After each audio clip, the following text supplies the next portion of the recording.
आप लोगों के पास कैरेक्टरिस्टिक एंड मेंटिसा है, सही है। इसकी डेफिनेशन क्या है? इसकी डेफिनेशन है logarithm of a number consist of two parts. Logarithm का कोई भी नंबर होगा वो दो पार्ट में शामिल होगा। मिसाल के तौर पर अगर यहाँ पे 6 लिखा हुआ है उसके साथ 0.9324 ये नंबर होंगे। आप उन्होंने बोला कि दो नंबरों में शामिल होगा, सही है। One part is integer and the second part is decimal fraction.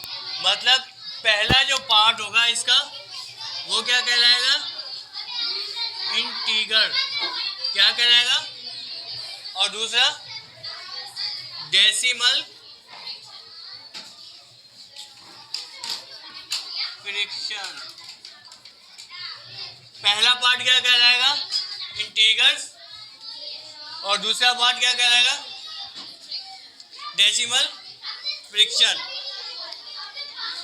अच्छा, पहले पार्ट को जो हम कहेंगे इंटीगर्स को, उसको क्या कहेंगे? उसको कैरेक्टरिस्टिक कहेंगे। क्या कहेंगे? क्या कहेंगे? पहले पार्ट को हम लोग क्या कहते हैं? कैरेक्टर।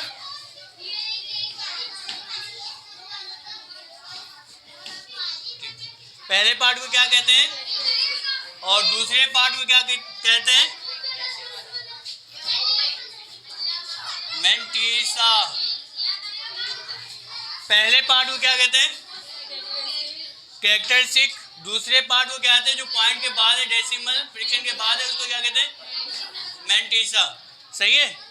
अब आप जो इसमें नोट करने वाली बात है कि आपका कैरेक्टरिस्टिक जो है वो पॉजिटिव भी हो सकता है और कैरेक्टरिस्टिक पॉजिटिव भी हो सकता है और नेगेटिव भी हो सकता है।